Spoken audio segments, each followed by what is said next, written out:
തൈര് പാക്കറ്റുകളിൽ ദഹി എന്ന പദം ഹിന്ദി പദം ഉപയോഗിക്കണമെന്ന കേന്ദ്ര ഭക്ഷ്യസുരക്ഷാ അതോറിറ്റിയുടെ നിർദ്ദേശം പിൻവലിച്ചു. കേന്ദ്ര നിർദ്ദേശം വന്നതോടെ തമിഴ്നാട്ടിലും കർണാടകയിലും വലിയ പ്രതിഷേധമായിരുന്നു ഉയർന്നത്. പിന്നാലെയാണ് കേന്ദ്ര സർക്കാരിന്റെ നടപടി. തൈര് പാക്കറ്റിൽ ദഹി എന്നെഴുതണമെന്നും പ്രാദേശിക ഭാഷകളിലെ വാക്കുകൾ ബ്രാക്കറ്റിൽ ഉപയോഗിക്കണമെന്നുമായിരുന്നു കേന്ദ്ര ഭക്ഷ്യസുരക്ഷാ അതോറിറ്റി നിർദ്ദേശിച്ചിരുന്നത്. തൈര് പാക്കറ്റിന് മാത്രമല്ല, പാലുൽപ്പന്നങ്ങളായ വെണ്ണ, ചീസ് തുടങ്ങിയവയ്ക്കും നിർദ്ദേശം ബാധകമാണെന്നും കേന്ദ്രം അറിയിച്ചിരുന്നു. ഹിന്ദി മാതൃഭാഷയല്ലാത്ത സംസ്ഥാനങ്ങളിൽ ഹിന്ദി അടിച്ചേൽപ്പിക്കാനുള്ള ശ്രമമാണ് നടക്കുന്നതെന്ന് പ്രതിഷേധക്കാർ ചൂണ്ടിക്കാട്ടി.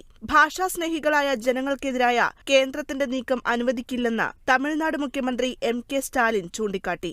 കൂടാതെ കേന്ദ്ര നിർദ്ദേശത്തിനെതിരെ ജെഡിഎസ് നേതാവ് എച്ച്.ഡി. കുമാരസ്വാമി അമിത്ഷായ്ക്ക് കത്തയക്കുകയും ചെയ്തു. ഹിന്ദി അടിച്ചേൽപ്പിക്കാനുള്ള കേന്ദ്രത്തിന്റെ നീക്കത്തെ തമിഴ്നാട് ചെറുക്കുന്നത് ഇതാദ്യത്തെ സംഭവമല്ല. 1930 മുതൽ ഹിന്ദി അടിച്ചേൽപ്പിക്കാനുള്ള ശ്രമങ്ങളെ തമിഴ്നാട് ചെറുക്കുന്നുണ്ട്. National desk, Kerala vision news.